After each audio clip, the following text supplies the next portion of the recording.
came back with a bang. Window down, yelling out money, anything. Ayy, ooh, got the foot on the gas.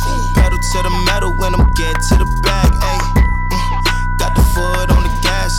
Pedal to the metal when the lane moving fast. Ayy, ayy, let them all cross. If they hate, then let them hate and make a bigger boss. Ayy. This episode is brought to you by SPI Logistics, the premier freight agent logistics firm in North America.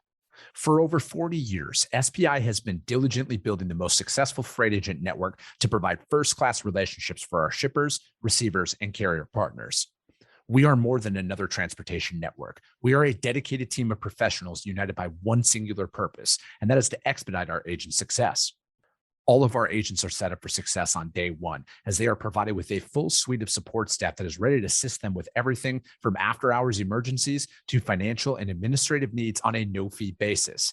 This way, you can focus on continuing to grow your business. There is no financial risk to start, and you have the ability to earn up to 75% in commissions. If you are looking to take control of your financial future and build your business with the backing of one of the most successful logistics firms in North America, visit www.spi3pl.com to learn more. Do me a favor and let them know that the Freight Coach sent you. Hey guys, before we jump into the episode, I wanted to let you know it is brought to you by Revenova, the official TMS provider for the Freight Coach. You guys, I've been a broker for a long time, and the tools that are at your disposal with Revenova help you eliminate bouncing between systems, which improves your accuracy when you are managing multiple tasks throughout your workday. Plus, it's built into the Salesforce cloud, so your CRM is fully integrated with your TMS, eliminating yet another silo. In today's day and age, you are definitely concerned about the safety of your data. With Revenova, it's fully protected. They have cutting-edge security that keeps your information safe so you can focus on what matters most, and that's growing your business. Speaking of growing your business, with Rate and Lane IQ, you get real-time pricing and route recommendations, helping you optimize costs and improve operational efficiencies, which ultimately helps you make smarter decisions. If you are like me and have recurring shipments from non-EDI customers, they have intuitive cloning features that let you easily replicate previous shipments, saving both shipper and carrier rates with just a few taps. If you are ready to learn more, visit www.revenova.com to request a demo. Just do me a favor and let them know that the Freight Coach sent you. What is up, ladies and gentlemen? We are back. We are live. It is the Freight Coach Podcast, the top podcast in transportation, coming to you guys every single weekday, 8:30 a.m. Pacific, 10:30 Central, to break down some industry headlines. But most importantly, you guys provide some actual insight into what you can do with all of this information.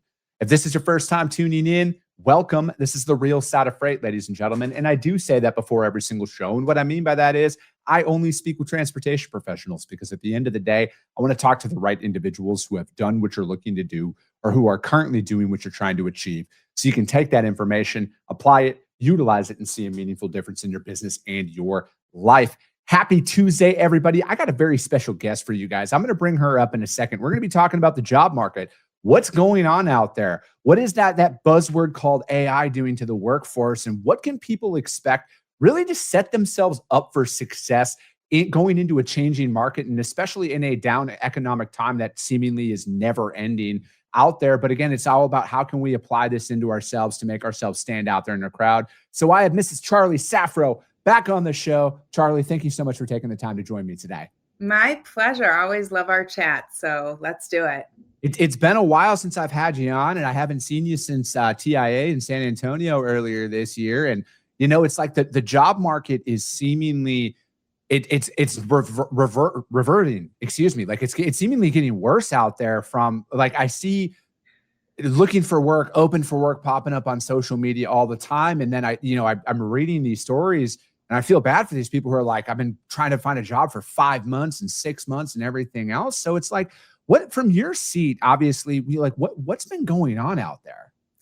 It's like one big paradox. I think you kind of set me up for that, but that's exactly, it's just been a really strange market. And to really break it down, you know, it's an employer's market. It has been for 2 or 3 years, like technically since that great resignation wrapped up in, early 22, let's call it. But in an employer's market, there are more job seekers than jobs. That is very clear. Obviously, we're seeing, tons of layoffs. The unemployment rate, although it gets a little skewed with the seasonality, it's high. So we know that there are a lot of people looking for work, but we are starting to see some trends on the candidate side that kind of don't line up with that data and some of those metrics.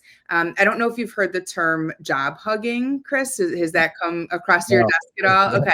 So that's like the new term. We had like the quiet quitting and whatnot, but job hugging feels very real in our world right now. And it's this idea that everyone is after that passive candidates. Like, we really do encourage our clients to look at even somebody who might be in between jobs or who's had, different roles, maybe more than an employer would like to see in the last few years. But job hugging is this idea that if you are employed, you are scared right now and you're holding on to your job for dear life.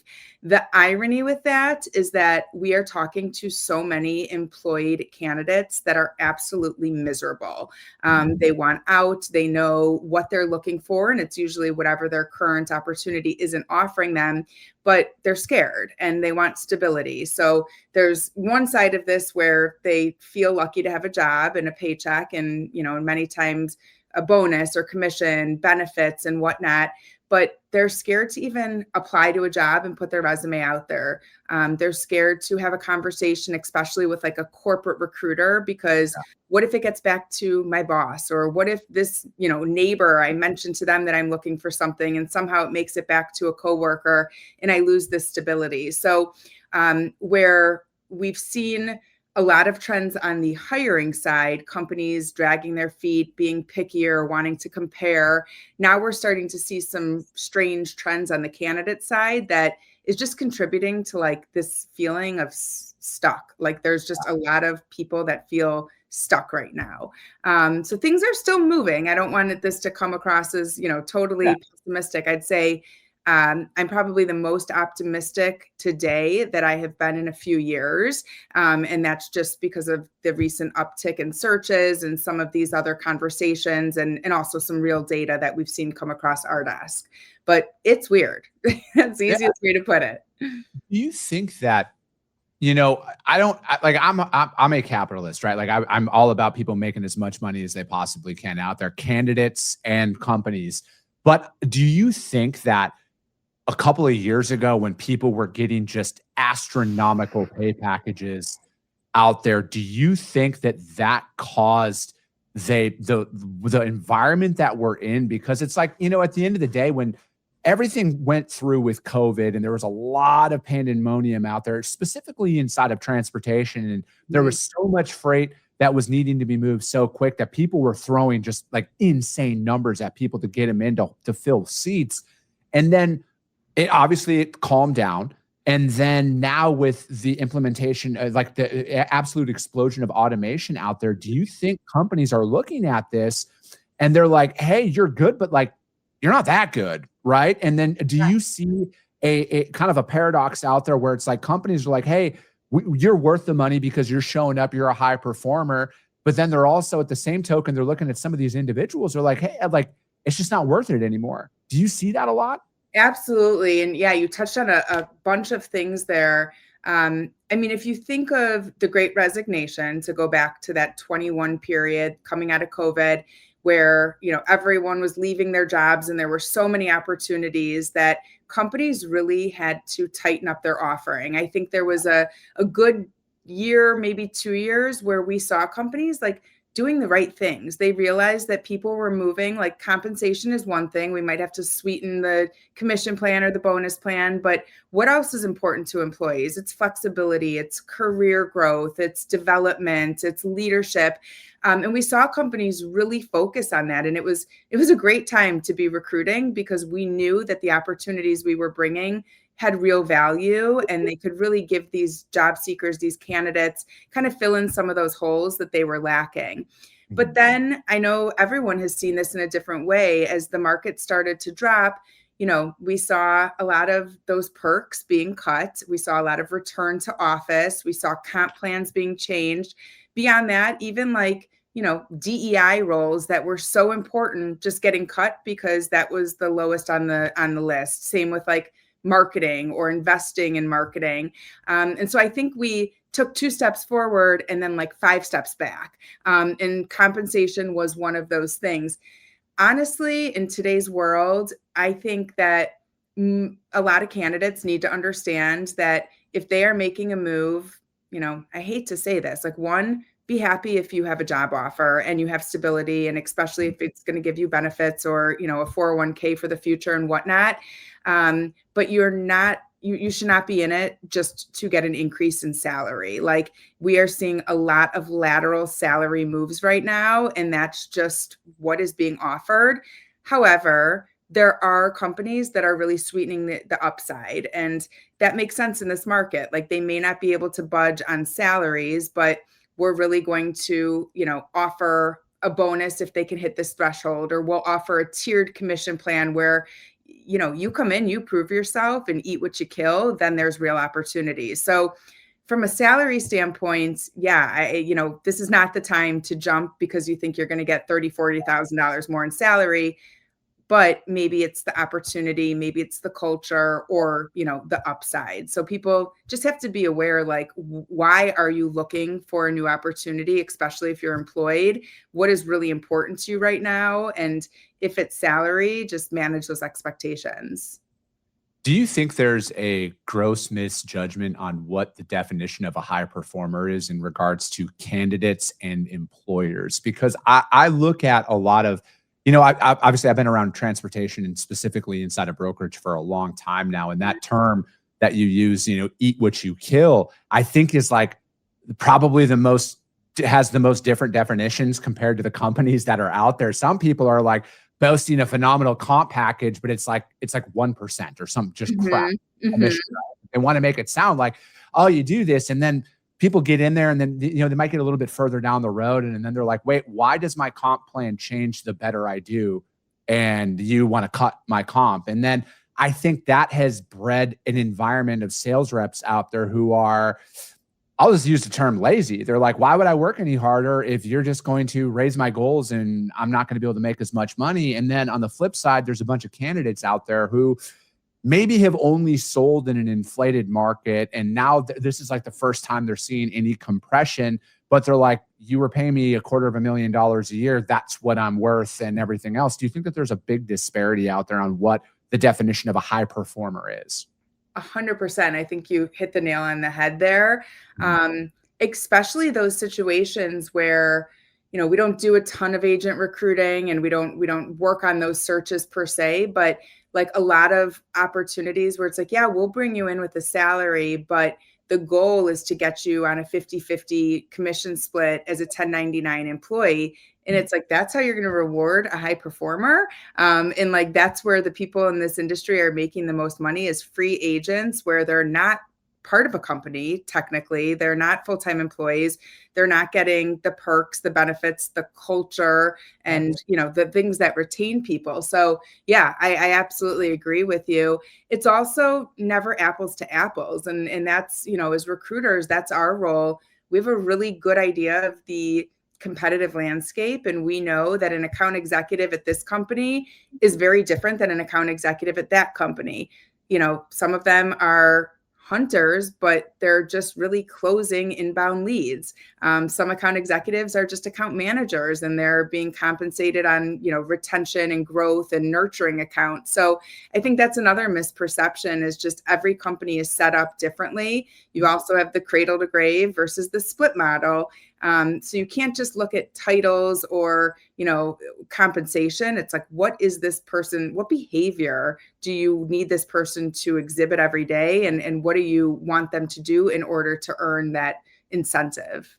Yeah, I think that the term hunter, and, I'm glad you brought up the freight agent model as well, because obviously that's just been an explosion in popularity on social media. And I am an agent out there, but it's not as glamorous as some of these posts make it out to be. And And that has nothing to do with the agencies themselves. I want to be abundantly clear, because if you've never developed a book of business, and to your point there, Charlie, I think there's a lot more account managers than they realize.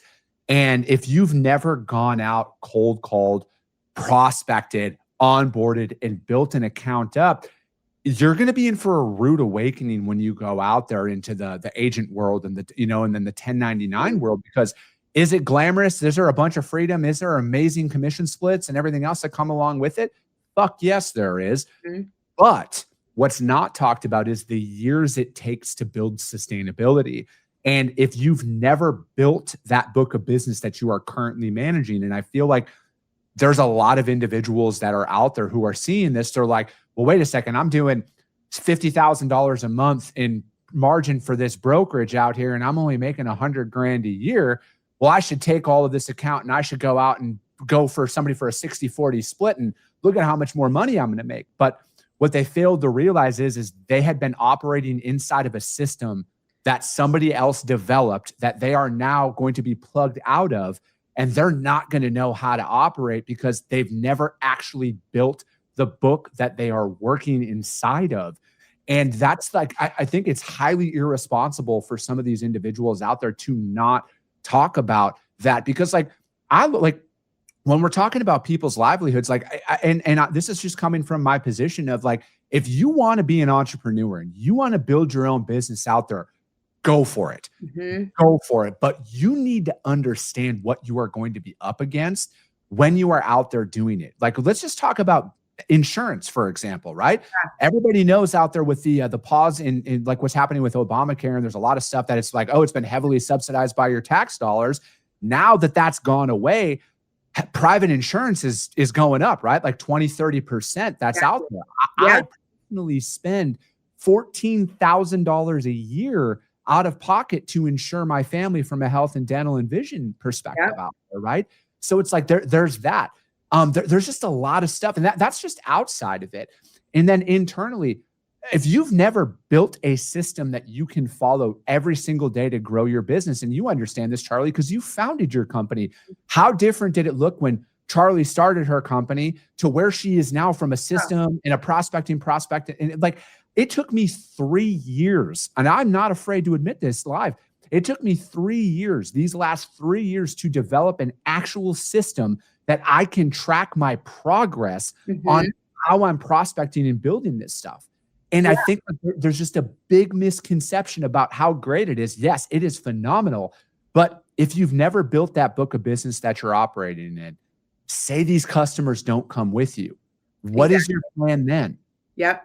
Cold calling, making 100 calls a day. And I mean, I think that's a whole other layer. Is you obviously have the years of experience, the maturity, and most importantly, the relationships to do that. But I think people underrate the overhead and some of those other luxuries of being an employee, and like, don't take that for granted. You are going to get a paycheck. They're paying for your computer, your systems. I mean, Chris, if you want to, go on DAT, like, you're paying for that out of your pocket. There's no license that's, free for every employee. Also, like, marketing, I think that's an underrated thing. Like, is your company out there with a brand? And, I don't think a lot of these candidates take that seriously. That, are you going to be making 100 cold calls a day, or is your company going to support you building a book because they're doing online marketing and they're investing in lead generation? So there's so many different components. Like, nothing is apples to apples. I think that's probably the biggest message, is every situation is different. Companies need to know what they want, and more importantly, individuals need to know what they want, which is, believe it or not, a lot of job seekers don't even know what they want. They know what they don't want, but you got to know what you want, and then you got to advocate for yourself. And sometimes it's not just going to land in your lap. You have to actually put the effort in to find it. Yeah. To me, it's like, it's not as glamorous as what a lot of people think it is out there. Like, there's a price to the freedoms. There's a price to going out there and doing it. And there's the risk. And I like to tell people this all the time. I'm sure you've been in this situation before, Charlie. I've been in this situation. How are you going to handle it when you're stiffed out of maybe $15,000 and you need that $15,000 to pay your overhead? Do you have the stomach to actually put yourself in that situation Yeah. and know now you might not have the money to float that. You might have to max out credit cards depending on how leveraged you are just to cover your overhead to keep your business going. And then your attorney is going to look you in the eye and tell you, yeah, man, you could, but like you could sue him. But like by the time I'm done with all my legal fees, it's going to cost you more to sue him than it is to actually just eat it. Like, do you have the stomach for the that? attorney? Yeah, like you're paying for the attorney when you're independent. I think that's a really good point. And yeah, I mean, being an entrepreneur and you know, owning your business, owning your book has a lot of perks, but I don't know. I feel like sometimes it's like parenthood. And I know we were talking about that earlier. It's like the biggest challenge you'll ever take on with the biggest reward, but it's the biggest challenge. And so, you know, the reward is there, but you got to be willing to grind and get through the darkness to find the light. And there's going to be a lot of dark days in there when you're on your own. Yeah. And again, I am 100% going to advocate for anybody to go out there on their own and try it. Right. But like, again, I feel like it is my responsibility as somebody who is going through to tell the truth about what it's really like out there. Because, and I think it's also, I wish more people would be accepting of like what they actually want. Right. Because I feel like there's just such a push on social media for it's making a lot of stuff, not just in freight, seem overly glamorous out there, but like, it's completely okay to want to be an entrepreneur and excel inside of an organization in a system. Like I was, are you familiar with Patrick Bet-David at all? No. Okay. So he's built and sold a very successful company, and he has a pretty good podcast right now as well out there. But he was talking about it. He's like, I made way more money as a number 2 to a number 6 in an organization than I ever did as a founder. Yeah. And it's like, it's okay to want that, right? Like I like it doesn't end. And I want people to understand that, right? Like it doesn't end when you are number 1, when you are the shot caller. It doesn't ever stop. No. And if you're cool with that, go for it. But like if you want that balance and everything else that comes along with it, you can make a shitload of money working for somebody else, and you don't have the if the company gets sued, you lose everything. Exactly. There's a lot of sacrifices that come with it. And back to what you just said, it's funny. I posted about this on LinkedIn today, and I've said this for so many years that like searching for a job is so similar to dating. And when you think of like what do I want? I want a big paycheck. I want to work remote. I want career, vertical mobility. Like, is a person going to satisfy all your needs when you're dating? There's give and take, there's nice to haves, there's must haves. But again, you've got to know what's important to you when you start this job search, or even if you're, recruited out of nowhere, you want to listen, but you need to know your values and kind of what your sticking points are to even entertain those conversations.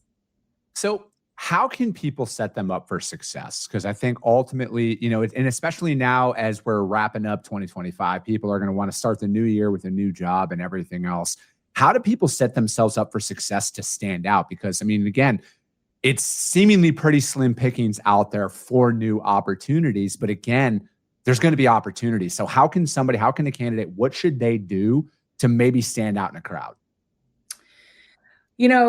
Like I have to separate freight brokerage from some of the other work we do. And I mean, we work in the greater supply chain logistics industry. So we're working with manufacturers and distributors on procurement and manufacturing and, transportation management roles. It's a little different on that side. So when I think of brokerage, the future of hiring is about soft skills. And I would say brokerage is a little behind on that. And I don't think that's going to surprise anyone listening. We still operate in a fairly old school industry. And when we take on searches, we still hear a lot of I want to hire someone who is doing the same job for my competitor. I want the same title. I want the same responsibilities. And that is how, our role as recruiters is to listen to what our clients need and to go out and find those people and handpick them.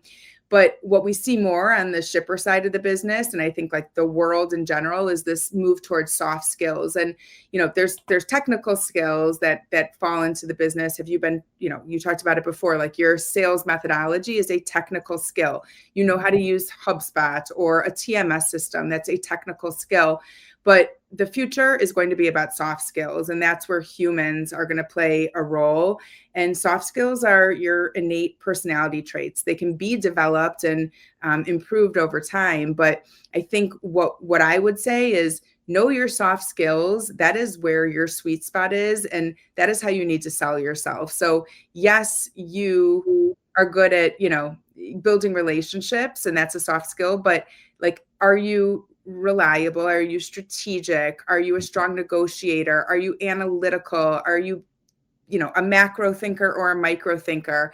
And I think that is really where hiring is going, is hiring the right person, because they are bringing those soft skills that are going to add value to your company and culture, but train them on the TMS. Like, they're going to need to know how to use your systems anyway. So I think that's one part of it. And I actually think it's an interesting segue, but it plays a lot into like personal branding. And like, I'm not a branding expert. I'm not a marketing person, but I was at a LinkedIn conference a couple weeks ago, actually had a conversation with LinkedIn's COO about this. And I asked him, on LinkedIn, it's kind of an odd way where people can show their soft skills. Like, I have to go on and endorse you and say, yes, Chris is analytical, but like, what is that? Yeah.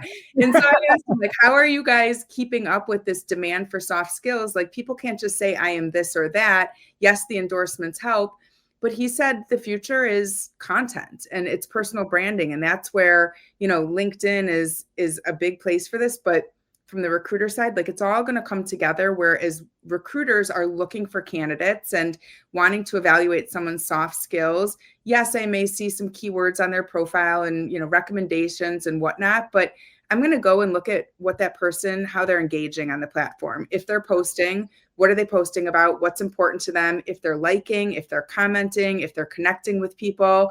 And so I think that's really important, is like, what is your personal brand? It could be very outward and obvious, or it could be something that someone really has to pay attention to, but be active on LinkedIn. And that doesn't mean posting every day and having to share, all your deepest, darkest secrets. It means engaging, following people that are relevant to you and supporting them through likes, through comments, through shares. So I think that's like the personal branding thing is going to be really important to make people stand out, but it's going to be a direct reflection of those soft skills and really what you bring to the table and what's going to stay with you forever. You may forget some of these technical skills or outgrow them, but you are always going to be the person you are. And that's what the company is hiring you for.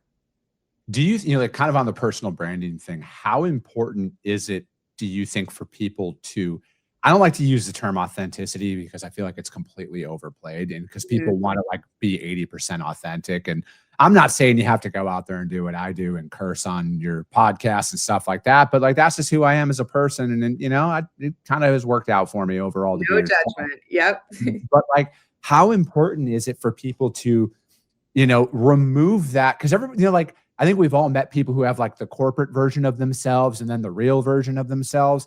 How important is it for people, do you think, moving forward, to shed that corporate BS facade that they like to put on and just like keep it real? Just literally just shoot it straight. If you're a Republican, say you're a Republican. If you're a Democrat, say you're a Democrat. I'm using that because it's the easiest way to describe it. But like, plant your flag, stand on something that you actually are. And I feel like that's going to really work to everyone's favor moving forward. Is it's like, I feel like people, they gravitate towards you for those, like, your ability to actually like speak your truth.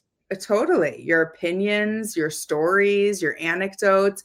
Yeah. I mean, I want to be like, as business owners, we could do whatever we want. And like, I may lose followers, and I have many times when I post something that's viewed as controversial, but like, good. I don't want those people following me if they aren't aligned, because this is something that I feel strongly about. I think it's picking and choosing. Like, I'm not going to go on LinkedIn and talk about politics because that's not something that I want to attract. And that's not, I don't want that controversy. But there's things like I talk a lot about, parental leave policies or bereavement policies, things like that, like, yeah, if you don't agree with me, then don't follow me, but I'm not going to let down on this. I think you also have to consider some of these people are working for big companies and they need to be mindful. I think you can still be very authentic and you can speak your voice and you can show who you are as a person, what your values are, what your ethics are, by just being mindful of like what's in bounds and what's out of bounds. So I encourage my team members to really post what they believe in and to build their personal brand. And it's created, I mean, that's their reputation. That's where they're building their relationships and it's working. But we don't have a lot of corporate red tape or, and we have HR, but we don't have somebody who's like monitoring these posts, but other companies do. So I think the big message is like, you got to be authentic. You got to find that sweet spot, being respectful to your employer, knowing what's inbounds and out of bounds. But there's still a lot of room to express yourself and be politically correct. Yeah. No, I get it. Right. Like, I think like there's a way that, just talking about politics in particular here, like I talk about it, how it affects the industry, right? Like I'm not trying to build a brand based on my political opinion on stuff. And, again, I think that it's important to put your opinion out there on stuff, but you can't make some of it your entire identity. And I think that I see a lot of that out there right now, Charlie, is it's like, to me, it's just like that shock jock mentality of like when Howard Stern was popular back in the day, is it was just so gravitating in one way or another. And I think like some people do that, but then they end up losing themselves in the process because they're addicted to that engagement as opposed to, hey, if I just say the most outlandish shit, I get a ton of engagement, but like nobody benefits from it. Right. And I think like that's kind of a balance out there that most people go through. Yeah. And not to like stay on the LinkedIn topic, there's so much we could talk about, but what's so interesting about it is that you will see comments on LinkedIn all day long that say, take it to Facebook. This is not for LinkedIn. This is a professional platform. And I bet you're the same. Like when I look at my highest performing posts, that not vanity metrics, I'm talking about engagement and like where I've built the most genuine relationships, they are personal with a little bit of a connection to business. I'm mindful of that. But like my top performing post this year was about me sending my son to college because that just gave people a door to connect with me. I have a kid in college. I sent my kid to college. I'm sending my kid next year. Whatever it is, it's relatable. I posted about eating Halloween candy last week and it went absolutely viral because everyone was like, I do that too. And like, that's how I'm building my professional brand. But I'm starting with, I wasn't even intending that post to take off. I was just like, hey, this is me today. So I think that's a big part of it is like, you've got to show up as the days of hiring a warm body to be a cog in the machine are over. AI is going to do that for us. I mean, it's already doing it. So you need to be human and stand for the human you are and the values and, even the opinions and controversial or not that you bring. No, I agree. And for the people out there who thinks there's rules to social media, I got to ask you, is it your first day on the internet? Like there is no rules to social media, you guys. Exactly. Well, hey, Charlie, I appreciate your time. Thank you so much for joining us today. How does anybody reach out to you to find out more about what you guys got going on if they're out there looking for a job or they're looking to hire someone? Thank you. I appreciate that. LinkedIn is probably the best way to get in touch with us. So whether you follow me and my personal profile or our team, we put out a lot of great content through CS Recruiting, a lot of value add. And like you said, for both sides, for people who are looking for jobs now or potentially going to be looking in the future, but also for companies that are hiring, and whether that's a leader managing the process, a hiring manager, or talent acquisition team. Our goal is to really advise our clients and candidates through the process because it's a sticky one and it's an important one. These are big decisions. So would love to hear from you if we can help you or advise you, regardless of where you're at in your career. Perfect. Charlie, thank you so much. That's going to be it for today, ladies and gentlemen. If you guys can't find Charlie or CS Recruiting out there, hit me up. I will gladly put you guys in direct contact with them. But that is going to be it for today, ladies and gentlemen. As always, if you got value in what you heard, subscribe to the show, you guys. And if you're feeling ambitious, which you should be, rank that show on iTunes and Spotify, because if you see value, your network's going to see it as well. I appreciate you guys. I love you guys. And we'll be talking to you soon. Came back with a bang. Window down, yelling out money, anything. Hey, ooh, got the foot on the gas. Pedal to the metal when I'm get to the